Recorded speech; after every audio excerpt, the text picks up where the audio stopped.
Adventurelore, Vinny here, coming to you live from the kitchen yet again for another awesome cooking video. Before we start, I want to disclaim something. Make sure you are being safe. Use your parents' help, okay? We're going to be including some hot stoves. Before I used some knives. Make sure you are using your parents' help for this stuff to keep you safe and sound. All right, today we're going to be making some homemade meatballs. This is my family recipe. You're lucky I'm sharing it with you. This is top secret, so don't tell anybody. Okay, in this we have some chopped meat, some ground beef. We have parsley. We have some hot pepper if you'd like it. Some fresh basil is going to go in a little bit later. We have some Parmesan cheese, a couple of eggs, some garlic powder, some minced onions, salt and pepper, and then the secret ingredient, white bread. All right, I'm going to show you exactly how to do this stuff. First step, make sure you wash your hands, okay? I washed them really good. If you'd like to use gloves, you absolutely can. I ran out of gloves, so I washed them super good, okay? The next thing you're going to do is you're going to take some water, okay? So I have some water in this bowl, and you're going to take about 2-3 pieces of white bread and soak it in the water. It sounds kind of strange, right? You're going to squish out all that water. You're going to wring it out really good. Okay, maybe do it a couple of times. You should start to see the water turn a little bit discolored, maybe a little bit cloudy. And then as you do that, you're going to notice that the bread kind of comes apart a little bit. All right? Now, you're going to bring that over to your bowl and you're going to start to break it up in your hands. Okay?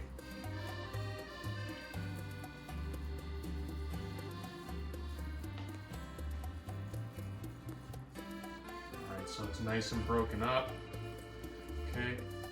Don't worry about mixing it in just yet. We're gonna do that all at the same time, okay? The reason why I do that first is because I'm gonna wash my hands and avoiding washing my hands 1,000 times and wash them a couple of times. So take my water over the sink, pour it out, rinse my hands off, dry them up good. And head back. So now, the secret to making great meatballs is to make sure that it's all well mixed. And a great way of starting that is if you look a little closer, let's have the camera come a little closer there. If you look a little closer, you want to make sure it looked like it snowed on the top of the meat, okay, with all the ingredients. So here's the minced onions. This part is absolutely safe for you to do as long as you're with your parents, okay? There's no sharp objects, there's no hot stuff yet. This part's kind of fun, to be honest. So you're mixing all this stuff together. And then the rest right there. And then you take your powder, okay? Kind of sprinkle it on top. You gotta make sure it looked like it snowed right on the top of these ingredients here, okay? Now, I put my eggs in. And I'm gonna save my cheese for a minute just so I can show you how I cover it. Parsley. Again, looking like it snowed. I'm using a little bit extra because I'm gonna end up using some plain breadcrumbs. You'll see the ingredients in the recipe. Okay, I'm gonna get my plain breadcrumbs. And there we are. So like I said, I used a little bit extra parsley. I'm probably going to use a little bit of extra cheese here because my breadcrumbs are not seasoned. And you don't want your meatballs to taste really bland, right? So let's make sure you're seasoning them well. Again, look, you look nice and close. It looked like the ingredients just snowed on the top. Now, I take my cheese, spread that on the top. Okay, I put a little bit of salt, not too much, and a little bit of pepper. Again, not a crazy amount, just enough to cover it. Now this is a bunch of meat, so I really like to make sure I use enough ingredients. You guys ready for the fun part? This is absolutely the fun part. You're gonna dig your hands in there, again, make sure they're clean, and you're gonna mix all these ingredients up. All right, let's watch.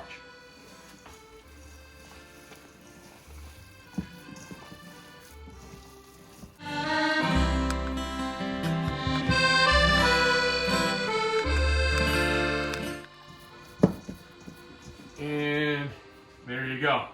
It's all mixed up. It's kind of a workout too if you go really fast, just like I did right there. All right, now we're ready to make some meatballs. So this is a fun thing to do together, and you know, as I show you how to do it, I'll tell you a quick story.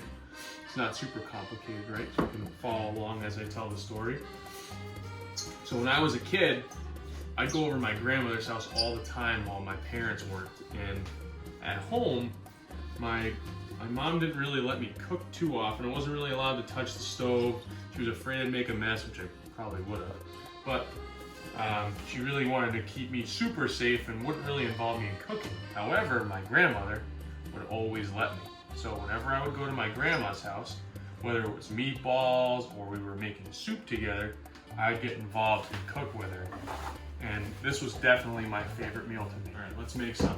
So the size that I like to go for fits in the palm of my hand. I have maybe bigger hands than you might, but a little bit smaller than a tennis ball, a little bit larger than a golf ball. And I roll it up, and as I'm rolling it, I kind of push together a little bit to make sure that everything sticks together nicely. Okay, so there's one. Kind of goes quick. Again, just kind of roll it up. Have some fun with it, throw some music on. Have some laughs. Don't throw food at each other, because that's not a good time unless you're outside with us. Adventurelore time. All right. And then here goes nothing.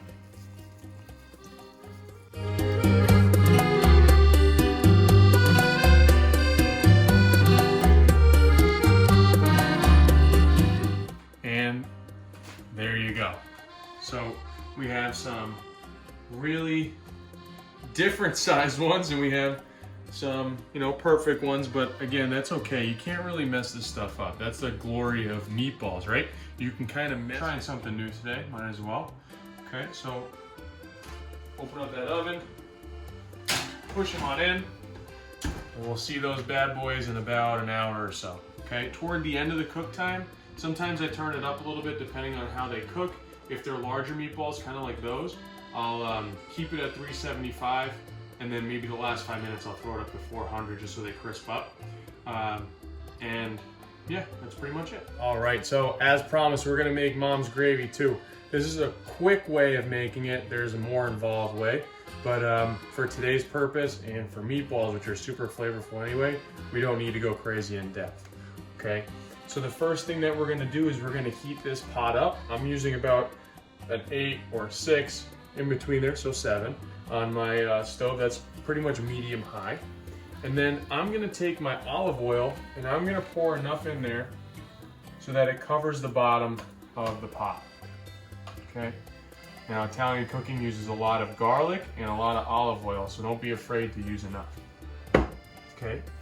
The next thing I like to do is I like to take a little bit of basil, salt, and a little bit of pepper right after I throw in my veggies. So I have garlic and onions chopped up really fine. Parents, that's where you came in, right? So we want to chop those up super fine. It smells super good. I cried just about for 20 minutes as I chop these up. So have fun. You could also use a food processor. That's a great way of avoiding the tears, right? So my oil is just about warm enough. I'm gonna let it go for about a minute more. Sometimes you can start to smell it. That smells good. And pour it in. So if you listen closely, I'll stop talking in a minute. You can hear them sizzling up really good. A little bit of salt. A little bit of pepper.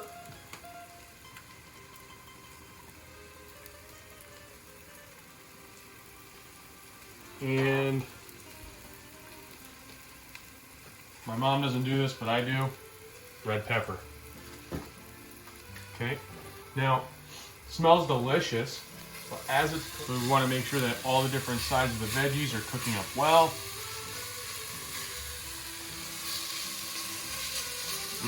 Smells good.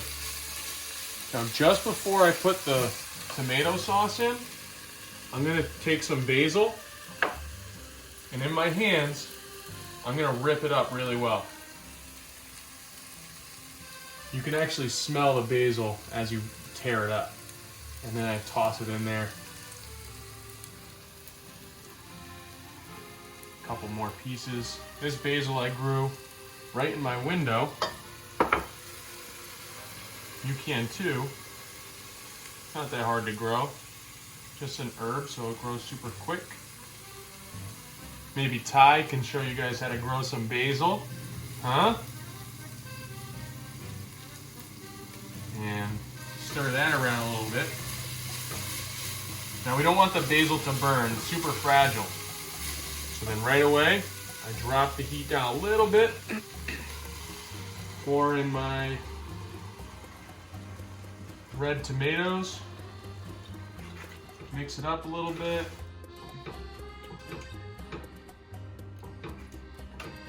This is 2 cans of 32 ounces of crushed tomatoes. I don't really use the diced stuff, it's just too big.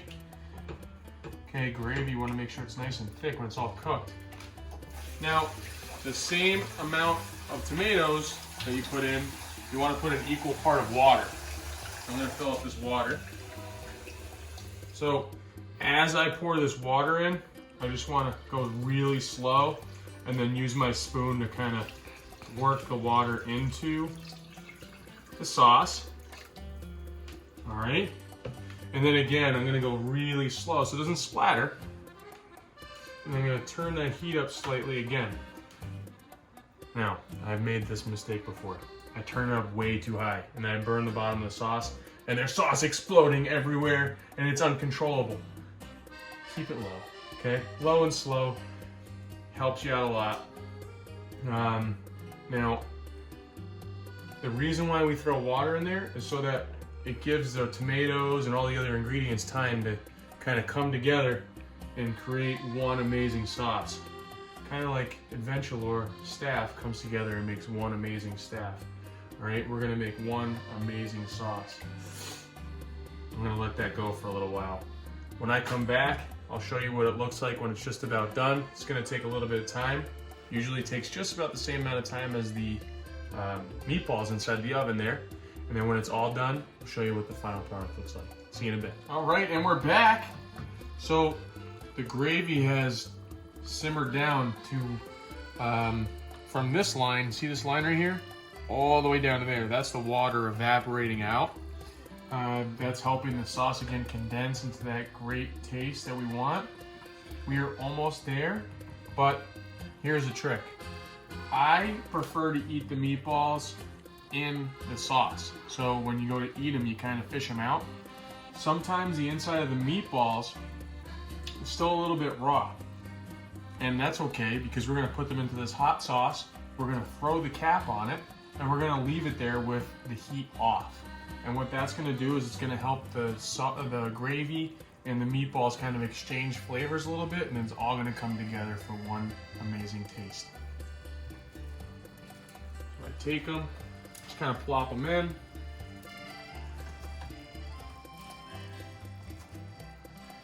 Give them a little stir every now and again. Remember, we're gonna let this kind of go for a little while longer, not too much longer. Throw those in. Again, be careful because this is super hot and we don't want to make a giant mess or hurt ourselves. And again, we're gonna just stir them.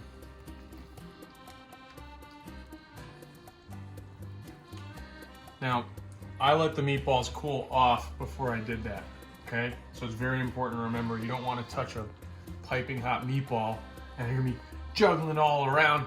You don't want to do that, okay? So make sure that you wait for them to cool off just a little bit so that you can touch them and then drop them in nicely, okay? Like I said, we're gonna shut this down. We're gonna throw the cap on. See that little bit?